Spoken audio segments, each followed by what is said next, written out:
Hi, everybody. Welcome to This Week in Falmouth on this beautiful snowy day. What do you Mm-hmm. think of that, Susan? It's looking more like winter than it has been, huh? It has, but it's nice, isn't it? It's a nice Yeah, it change. is. Yeah, it is nice. It's a manageable amount of snow, so you Yes, don't, it is. yeah, it's not something that requires you to really involve yourself with it. The first thing I thought of is, oh, the kids will get a snow day, but I'm like, they kind of been on a snow day for a long time now, Yeah, so it's or funny. My partial sister, kind of like snow yeah, day.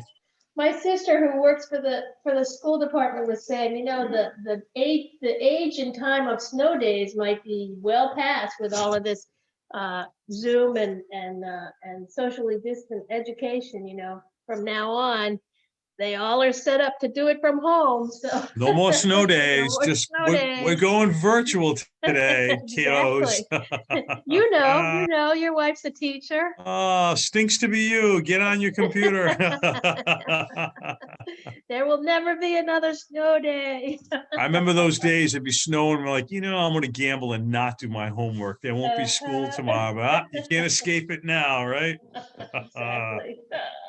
But Technology. there won't be that late June, school ending time, Yeah. so you'll be able to get out earlier in the summertime. Yeah, it's There's the true. good That's good. trade-off. Yeah. Mhm. So, Yeah. well, what's there to do in Well, town this week? there's a lot of stuff. There's a wide variety of things from education to exhibits to performing arts. There's just it runs the gamut. So we'll start off with the public meeting series at St. Barnabas Memorial Church. They're continuing it, and this is What is Climate Emergency Part 3? What is possible now? This is by Zoom, of course. It takes place tonight from 7 to 8:30 p.m. Okay. Falmouth and 11 other Cape towns have declared climate emergencies, and St. Barnabas will host the public series aimed at building consensus and common understanding about the state of the planet. Nice. Yep. Uh, and again, on that same vein, Woods Hole Oceanographic Institution tonight, they're having a webinar from 7:30 to 8:30 p.m. This is season 3 of their Ocean Encounters, Making Ocean Conservation Work. So success in achieving in ocean conservation is a complex navigation of science, policy, and the needs of local communities. So join them as they explore how scientists, communities, and public policymakers can make conservation work for them. Yeah. Wonderful to Um, be here in the hotbed of science and be at the cutting edge. We say that every time this stuff comes up. I mean, how lucky are we to have access to all this information? It's pretty yeah, awesome. yeah, we have access to a lot of people who are experts in these fields. Yeah. On Wednesday through Friday, January 27th through March 27th, that's tonight. Highfield Hall and Gardens is opening a new exhibit, Togetherness, the Front Steps Project. This was that photographic project that Annie Hart Cool and Lee Geishecker was involved in. Sure, I remember that. That was Photographic great. essay, yeah, that featured Yeah. families and individuals. Well, there were about 1,000 faces and 100 pets and 245 households that were captured in this project. So Highfield Hall has put together an exhibit, and so they're open Wednesdays through Fridays from 10 to 4 and Saturdays from 10 to 2. Everything is socially distant, only a limited amount of people at a time in there. And so this is the new exhibit that they've Oh, that's created. excellent. Isn't that cool? That's really cool. I'll Yeah, have to go check that out. See all check the it out faces. and see your neighbors. Yeah, that's right. Mm-hmm. All the smiling faces. I love it. All the faces from this last year. Yeah. On another front, Highfield Hall and Gardens is opening a second exhibit. This is the American Tapestry Biennial 13, organized by the American Tapestry Alliance. Features the finest examples of contemporary tapestry weaving from around the world. There will be 37 tapestries representing 10 countries. And so this is an exhibit that'll take place there until March 27th. Nice. Again, it's all socially distant, call ahead so you can reserve your time or space and check this out. Nice. The Cape Cod Community College for Corporate and Professional Education, they are continuing their offerings.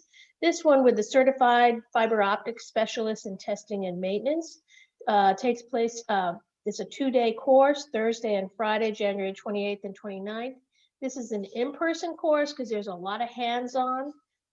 It takes place all day, 8 to 5, Thursday and Friday. It's a 16-hour program. It offers advanced training to anyone involved with the testing and maintenance of fiber optic networks. Wave of the future. Yep. And there We is a need- prerequisite. So, check out their website. You can link to them from our website or go directly to their website before you sign up. More fiber optic. We need more fiber optic on Cape Well, Cod. now we do, don't we? With now we've added a whole nother layer with the whole educational layer. So, yeah. Open Cape, um, make it happen. Open Here we Cape, go. yep. Yeah.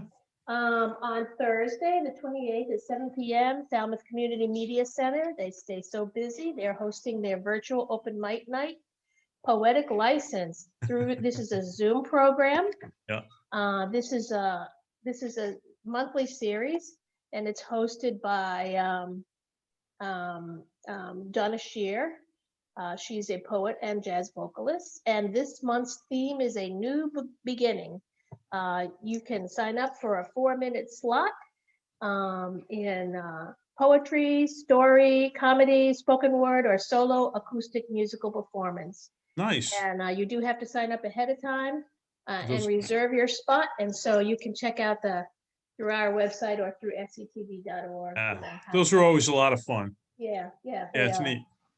We live in a community of very creative and talented people. Absolutely. And That's so cool. they kind of like we've seen over this last year just how creative and talented people are. And this is just more of the same.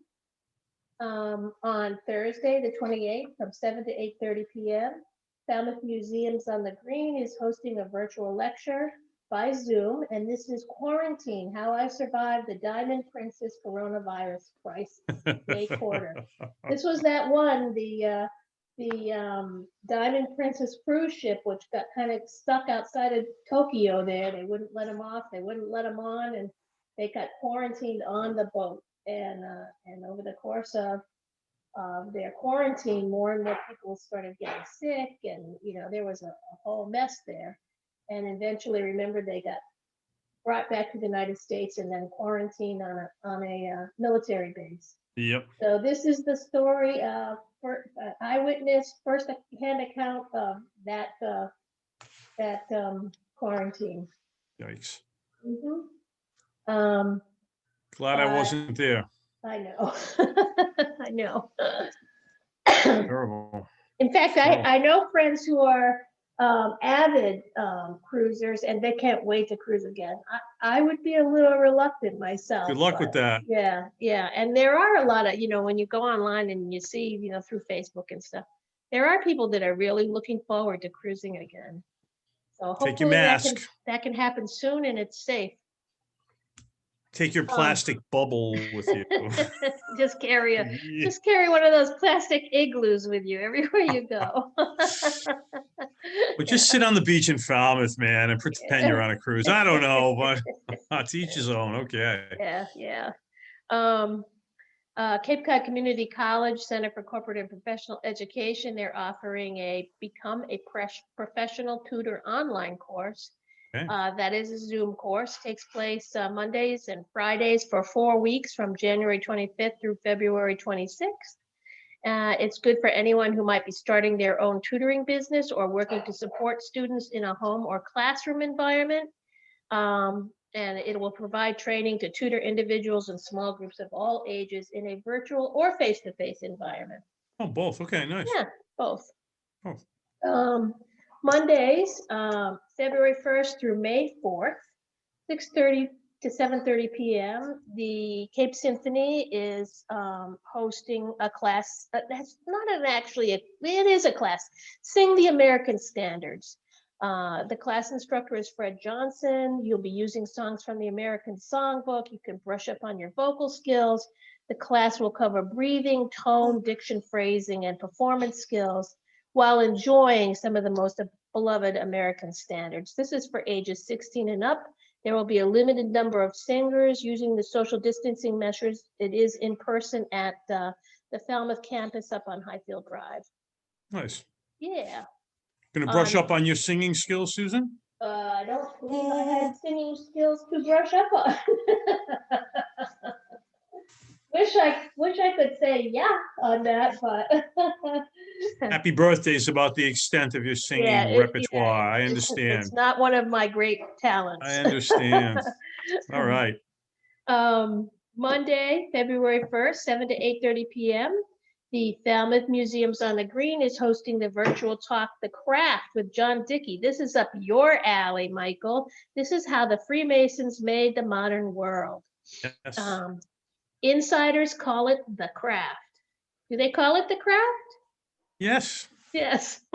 I know you can't divulge a lot of things, but I I'll won't have to ask kill for you if I secrets. tell you right Yeah, now. I won't ask for secrets. It was founded, the Freemasons were founded in London in 1717, and within 2 decades spread across the globe.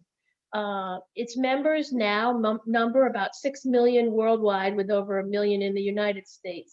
One of the most famous, influential, and most misunderstood of all secret brotherhoods. At times, it has also been the most feared. This is Freemasonry. It's a centuries-old story, straight out of the history books under George Washington, That's right. under Napoleon, um, and the Mormon Church and Sicilian Mafia both owe their origins to Freemasonry. It's kind of interesting. It really had a lot of tentacles. It really did. And you know what people may not realize here, Marine Lodge right here in Falmouth goes back to 1798. And in fact, Paul Revere was involved in the lodge being formed here. So it's pretty amazing. And it should not be feared, right? So because, Yeah. but it's an amazing Well, brotherhood and fraternity of people working. So that's great. I think that's something I'm definitely going to want to tune into. And yeah, it sounds really interesting. yeah, And on that note, if you haven't ever gone in to see the lodge, it's an interesting place, and I'm sure they don't mind sharing it with you if they have the time and there's someone there that can show you around. In fact, there are artifacts there that were created by Paul Revere. that's right. And they're fascinating. So if you ever get the chance, it's one of those like hidden things in Falmouth that not a lot of people know about. It's really fascinating. Yeah. Yeah. You and I get to witness the Bible that George Washington took his oath of office on, that We did. came from a Masonic lodge in New York City. Yes, thanks to you, I have been up in the lodge a couple times and have Ooh. enjoyed it. I haven't been able to take in a ceremony yet, which I intend to do at some point. You will. You Yeah. will. But I have seen the Bible, and I've taken a tour of the lodge, and I've seen some of the artifacts, and it really, from a historical standpoint, it's fascinating. It's pretty amazing. Yeah, It really is. right here in Falmouth. Right here in Falmouth. Right here in Yeah. Falmouth, yeah. So we will continue with Cape Cod Community College Center for Corporate and Professional Education. They are offering a senior leadership strategies in today's workplace course. That takes place February 2nd through the 25th, Tuesdays and Thursdays from 9 to 12 o'clock for 4 weeks. When you're checking out some of these courses, there are some state funds that are available for employers to be able to send their employees free of charge to these courses. So on their website, once you log into, once you check out, the one that you're interested in, there's usually a link or to a phone number or an email that you can contact someone about finding out if you can send someone free of charge. So check those things out. They're trying to offer a lot of classes for businesses to be able to send their employers without having to pay for them out of their own pocket. Yeah, it's great. Makes sense. Yeah, It's awesome. so, yeah. Also on that same vein, there's another class, Customer First Service and Sales Academy. It takes place February 2nd through the 25th, Tuesdays and Thursdays from 1 to 4 o'clock, and it's also a Zoom class. 24-hour intensive 8-session programs train employees, particularly those in customer service and sales-related roles within the organization, highlighting best practices to show why service is so important in today's business environment. This would be a great time to get your sales staff up and running, for the season. Yep. Yeah, so check that out. On Tuesday, February 2nd at 5 o'clock, Catuit Center for the Arts is presenting the Katuitt Cocktail Hour, the Broadway edition with Sarah Sneed and Misayo Koyama. Ah, Yeah. And grab so a this is just, cocktail. yeah, have a cocktail, and this is like a conversation and some performance, little live stream concerts. Each week features songs from Broadway as well as brief discussions about the music. And this takes place on their Katuitt On Demand YouTube channel. Nice. Falmouth, the Cape Symphony on the Falmouth campus is offering the Level 1 Beginner Intro to Piano. That is Tuesdays, February 2nd to May 4th, 6 to 7 p.m. Now, this Intro to Piano course, there's actually 2 courses for intermediate level 2 and 4 courses for beginning level 1. And they all take place either at the Falmouth campus or online. So you've got lots of choices with this course. And they take place from February 2nd up to May 5th, different times for different courses. So check it out. So you've got 5 choices to do this course. The teaching artist for this one is Fred Johnson. Nice. So if you've always wanted to play the piano, you'll learn to play simple songs and you'll obtain the tools necessary to sit down and play for your own enjoyment. They are offering both beginner and intermediate classes. So yeah, I think they have an age limit of, you have to be 16 or 18. It might be 18 actually. But check that out. You'll see the link on our website, or you can go to the Cape Symphony website and check those out. That's cool. Learn to play the piano while you're home, right? Learn to play the piano. Yeah. In fact, there's a few things going on. You know, FCTV, learn to play the guitar, learn to play the ukulele, the piano at Oh, the. that's right. Yeah, Ukulele camp is going on too. the Yes. piano and the singing at the Cape Symphony My gosh. campus and up on Look at Highfield Drive. pictures of thousands of your neighbors, learn Yeah. about the Masons. I mean, my goodness, we've got the ocean, the environment, everything. Exactly. And then we still have all the ongoing virtual exhibits and everything that are still happening. So check those out. And get outside, all the great outdoor stuff that's still And available. all the great outdoor stuff, because it's been a relatively mild winter. On Tuesday, February 2nd at 7 o'clock, the Falmouth Jewish Congregation by Zoom is presenting author Libby Copeland, The Lost Family, How DNA Testing is Upending Who We Are. This is interesting. I was seeing a special on TV about it, about how people are just kind of putting in their little DNA and they want to find out about their family, and they end up finding out things that they never knew. Yeah, like. Wait a minute. Yeah. I'm related to my neighbor. I mean, exactly. Exactly. You're not my cousin, really. It was the mailman. It was. And everybody's trying to figure out if they're Anastasia, right? Oh yeah, I'm in line for the czar, right? So yeah, so, it was the mail. It was the mailman. So author Libby Copeland discusses how commercial DNA testing is changing how we view our families and ourselves. And she has some first-person accounts in her book, and will also have one of the incidents in her books. That person will be with her. She made a startling discovery about her own family history through a run-of-the-mill DNA test. So, wow. Yeah. And so that's it for me. Science, right? Yeah. Bill Nye, the science guy. Who would have thought, right? Remember watching those with the kids, and now all this stuff that can happen. Remember when they cloned, what was it? Was it a goat or a sheep when we were younger? It was a pig. A pig? No, it was a sheep. It was Dolly. Dolly the sheep. Now Dolly that was a long time ago, and everybody was like, oh, now today it's like, yeah, no big deal. We can clone sheep if you want. It was a long time ago. And I don't know that they really do cloning as much as you thought remember when Dolly was first cloned, there was a lot of conversation about the future of genetics and biology and all that kind of stuff. But I don't know that cloning really took off on a mass scale. So I don't think so. The people who were afraid that their spouse would clone them and then murder them and have like, that did not happen. It didn't go that way, but there was talk of stuff like that. Yeah, there really was. Yeah, I remember when that first happened. Yeah, there was a lot of talk like that.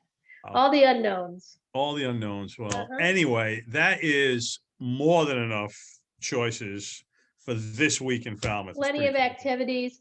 Check our website. We're always adding new stuff. We really are. Every day we probably put something new on there. Yeah. And you can check out the things that we've already talked about, but are still ongoing.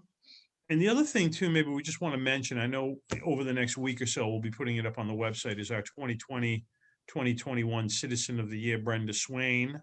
Because of COVID, we have had to push back the award dinner, but we have booked that now. It's going to be, we're going to be cautious. It's going to be on Thursday, October 7th at the Seacrest. So it's booked, it's ready to go. And that So is if on the you're- website right now. It is on the website. All right, perfecto. So anyway, just to let people know that, talked to Brenda the other day. She's very excited. It's going to be a great time. So, anyway. And I would just remind people that we have the registration for that closed because we had signed up everyone that could attend last spring. So we're going to have to check with everyone and see who's coming and who's not before we can open up that registration again. So in the meantime, if you're interested, you can always call and get your name put on a wait list, or you can email one of us and get your name put on a wait list. And we can firm that up as we get closer. I'm excited to be able to get back in a room with 300 of our closest friends. You know what I mean? By November, and by October, I mean, we should be Hopefully, we can say that everyone who wants to have a vaccine has been vaccinated and that we're feeling a whole lot safer. I'm hoping that that's the case. Yep. Fingers fall. crossed. Yeah. All right. Definitely. In the Well, have a great week. meantime, have a good week. Yeah.